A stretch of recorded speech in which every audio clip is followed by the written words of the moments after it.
Histoire au coin du D20 présentée par Nurgle et Gilus, nos meilleures histoires de jeux de rôle. Discworld édition personnelle dans le système des critiques, la présentation de nos personnages et de quelques anecdotes truculentes dans cet univers incroyable de Terry Pratchett. Publication initiale sur YouTube en novembre 2014 avec une musique d'intro et d'outro par Maxime Lenoz. Bonjour et re-bienvenue à Histoire au coin du D20, l'endroit où nous racontons nos magnifiques histoires de jeux de rôle. Pour une petite émission sur le pouce, puisque ça fait longtemps qu'on ne vous a plus nourri de nos terribles péripéties. Et donc voilà, c'est un petit peu une émission comme ça, plic-ploc, qui va précéder une émission un peu plus longue, sur un thème beaucoup plus aquatique. Je vous laisse cogiter là-dessus. Mais mon cher Gilus, de quel jeu de rôle allons-nous parler aujourd'hui ? Eh bien, nous allons parler d'un univers qui est très connu, mais d'un jeu de rôle qui n'est pas connu du tout. C'est justement là l'intérêt de cette vidéo, c'est de raconter quelque chose que vous connaissez peut-être pas, qui est... et qui nous a... Oui, voilà. Oui, comme par exemple le fait d'aller chez le proctologue, ce sont des choses que tout le monde ne connaît pas. Ne connaît pas ça, donc oui, voilà, c'est proctologie et dragon. Voilà. Non, nous allons parler de Discworld, le disque monde, les annales du disque monde. Ah, les annales. Excusez-moi. C'était facile.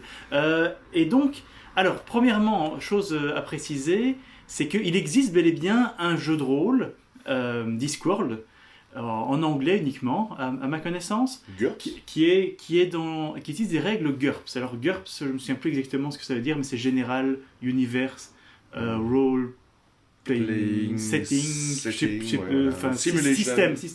Voilà. Un truc comme ça, on s'en fout. Mais GURPS, c'est un système de jeu très, très général, et donc qui s'applique à plein de trucs, et il existe donc un jeu de rôle Discworld, mais que je n'ai pas utilisé parce que je n'aime pas les règles GURPS. Oh, ça aurait été beaucoup trop facile. Ça aurait été trop facile, donc qu'est-ce que j'ai fait ? C'est que j'ai écrit mon propre système de jeu. Voilà. J'ai un système de jeu qui s'appelle le système des critiques, que j'utilise pour plein de jeux de rôle, plein de one-shot, des trucs comme ça. Avant tout, ne me le demandez pas parce qu'il faut que je réécrive certains points, même s'il est plus ou moins disponible. Par contre, les règles Discord ne me demandez pas du tout, parce que c'était vraiment des notes par-ci par-là d'un jeu de rôle qu'on a fait il y a environ 10 ans. Donc, ouais. Et puis en même temps, tu sortais la plupart de tes infos directement des romans. Oui. Les infos, oui. Tiens, et si on présentait la bière du jour ? Alors, on n'a pas de bière du jour. C'est la rien. C'est la rien, voilà. C'est de la Bad Pils. Mais alors, on s'est dit qu'on allait prendre des containers un peu... Vous voyez, j'ai un sanglier sur ma shop. J'aime bien cette shop. Et puis j'ai un zone geek. Voilà, t'as un zone geek. Et voilà, vive la rien. Et donc, bien bonne. comme je le disais à mon cher frangin ici présent, on a fait quand même quelques séances de Discworld. Discworld. On va l'appeler Discworld parce que Discworld. Ouais, voilà, Discworld, c'est très bien. Moi, j'ai un petit souci par rapport à ça, c'est que pour les parties de Discworld, j'étais systématiquement complètement bourré. Donc, toutes ces séances restent un peu brumeuses, mais je me souviens très bien que je jouais un nain. Oui, voilà. On va déjà commencer par introduire les personnages. Il y a des gens qui parlent dans la rue, je ne sais pas si vous entendez. On va les inviter. Venez. Les personnages, le tien, c'était un nain qui était un mélange entre le nain de Nalbuck et Coluche. Ouais, c'était plus ou moins ça. Il arrête tout le temps qu'il a fait ça parce qu'il était tout le temps bourré. J'avais pas beaucoup de mal à faire le nain bourré. Ni Coluche, parce que tu ressembles très fort à Coluche. Merci. Ah oui, maintenant que je me suis coupé les cheveux, c'est vrai qu'il paraît que je ressemble très très fort à Coluche. Mais je me souviens que je jouais véritablement un personnage infect. Ouais, tout à fait. Habituellement, on va dire que 90 ou 90% de mes personnages sont des personnages un peu à mon reflet, c'est-à-dire plutôt serviables, généreux et gentils. Je vais pas dire le contraire. Tu vas pas dire le contraire. C'est bien ici. Et là, non, j'avais décidé de me lâcher et de jouer vraiment un sale personnage, quitte à ce que les autres joueurs aient envie de me tuer. Ouais, c'était un sale nain. Je jouais vraiment la sale petite crapule, menteur, traître, tout ce qu'on veut, radin, enfin bref, le nain de Nalbuck, voilà. Ouais, vraiment. Et pour la gentillesse de Coluche, non, ça, il l'avait pas du tout. Non. Par contre... Qui étaient les autres, Gilles ? Il y avait, si je ne dis pas de bêtises, il y avait trois autres joueurs. Il y avait un que j'avais fait oublier, c'était Steven, qui jouait un nécromancien, mais qui a pas beaucoup joué. qui a fait juste les premières parties. Je me souviens, son nécromancien, la seule anecdote dont je m'en souviens, c'est que je voulais lui faire rencontrer un espèce de maître pour lui enseigner quelque chose, et ils étaient sur un bateau dans un espèce de Titanic avec un restaurant et tout, et il y avait un autre nécromancien qui s'amusait à faire danser les poulets, les poulets cuits, avec ses pouvoirs de ranimer le mort. Voilà, ça c'est fait. Sinon, il y avait Miko. Ouais, qui jouait quoi un assassin, évidemment. Un assassin. Un assassin. Mais Miko, c'est soit un assassin, soit un voleur. Donc, oui, ouais. Tant qu'il peut mettre tous ses points en esquive, c'est bon. Voilà. Personnage beaucoup plus rigolo et beaucoup plus intéressant. Enfin, désolé Miko. Personnage plus rigolo, je trouve. Le personnage de Mathieu, qui était donc un gnome. Oui, un gnome sur un cochon. Sur un sanglier. Ah, c'était un sanglier. C'était une espèce de gnome rôdeur, comme ça, ouais. Qui avait un sanglier qui s'appelait Gruki. Ouais, Gruki, et donc c'était sa monture. C'était un gnome qui paradait tel un chevalier souverain, mais sur un port. Mais donc, les gnomes dans Discworld, c'est pas comme les gnomes dans Donjons et Dragons, qui sont des bonhommes qui font 80 cm, qui lancent des sorts, etc. Non, les gnomes dans Discworld, c'est ceux que... C'est David le gnome, quoi. C'est-à-dire, ils font 20 cm, ils ont des grands chapeaux, et ils sont très forts. Ils sont très bourrins, en fait. C'était un peu notre combattant. Mais étrangement, le gnome était un peu... Toi aussi. Oui, je jouais un peu. Mais c'est juste que oui, j'avais un peu de mal à rendre mon personnage efficace vu les états d'ébriété terrifiants dans lesquels je me mettais à chaque partie. J'ai jamais compris comment tu m'as jamais viré. Mais enfin bon, bref. Par où commencer? Mais en gros, on a fait 4 scénarios. Le premier était assez simple, c'était un peu une mise en bouche de...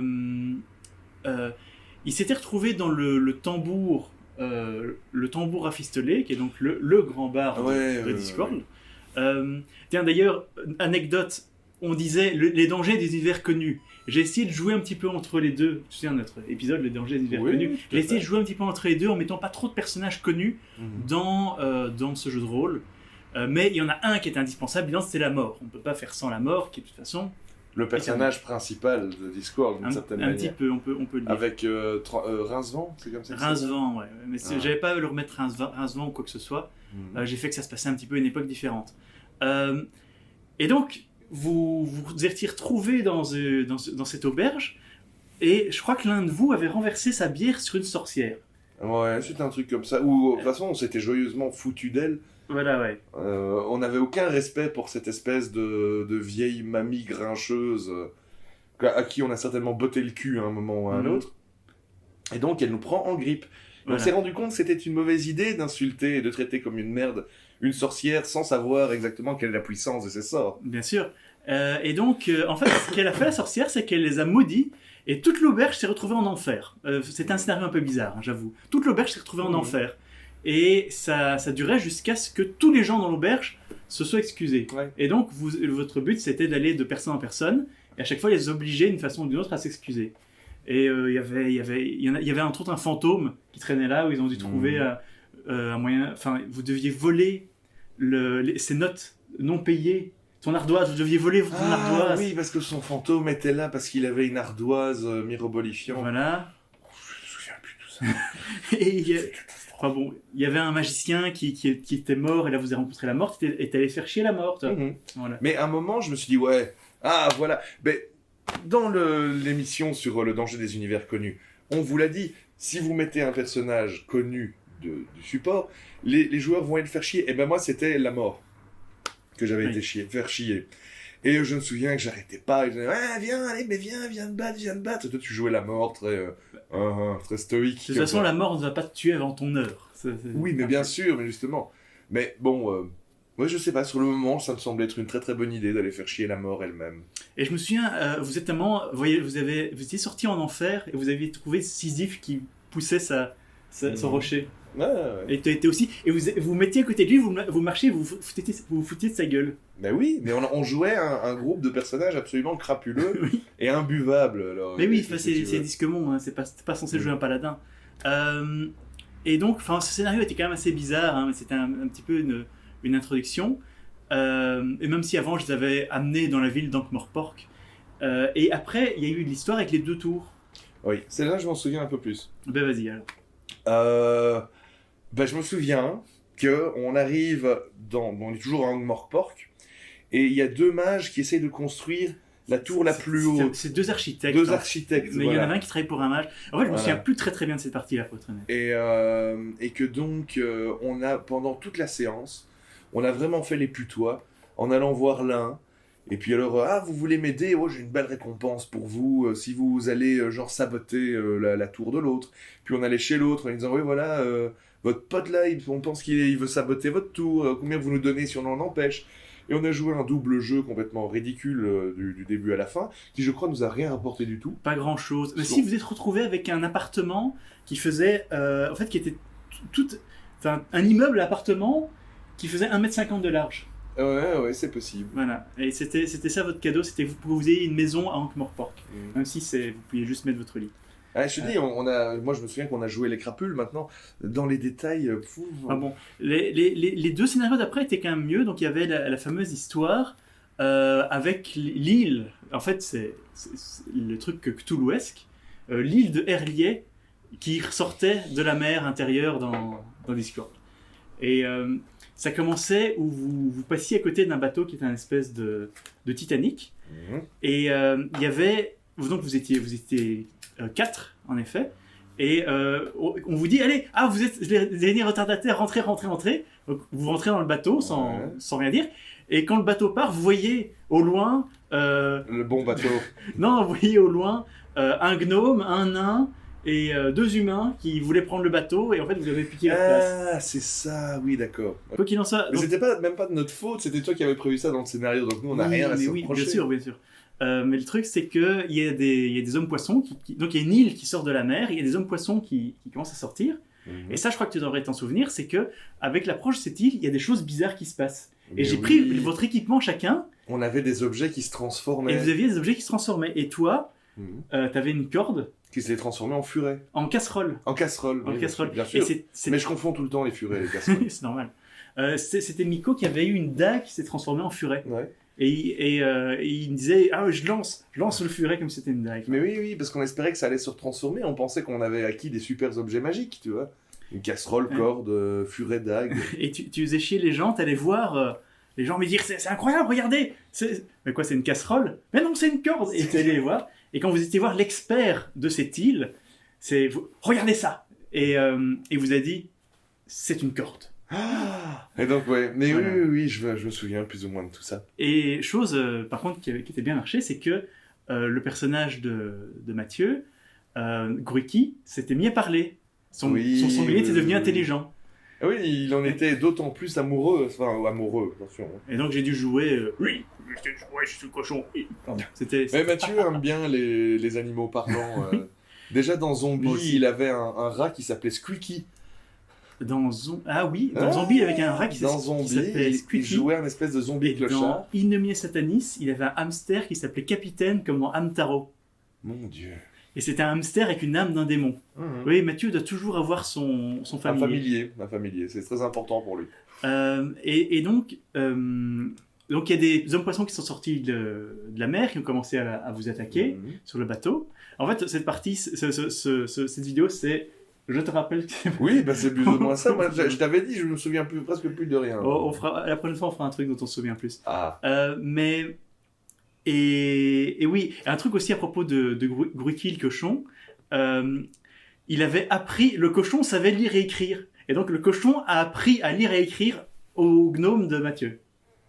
Ça lui était venu comme ça, je me souviens. Il voulait mettre des points en lire et écrire, et donc il me dit, c'est son cochon qui lui a appris. Et c'est son cochon qui lui a appris. C'est parfait. Mais le cochon est devenu normal à la fin de l'aventure. À la fin de l'aventure, le cochon est redevenu normal, et ta casserole est redevenue une corde.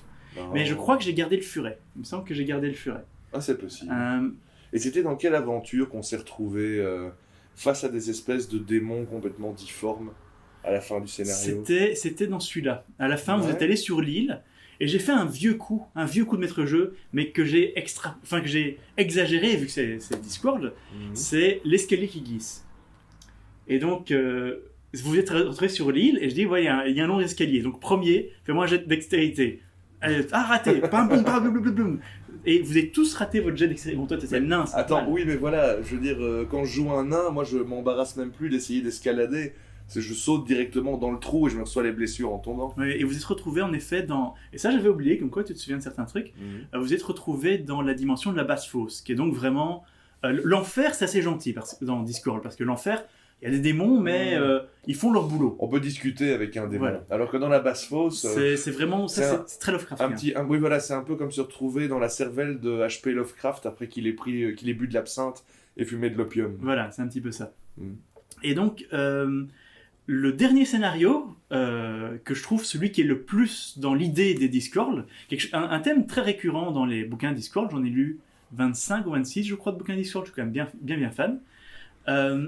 Un thème très récurrent, c'est l'arrivée des nouvelles technologies. Et ce que j'ai fait, c'est que j'ai fait l'arrivée des GSM.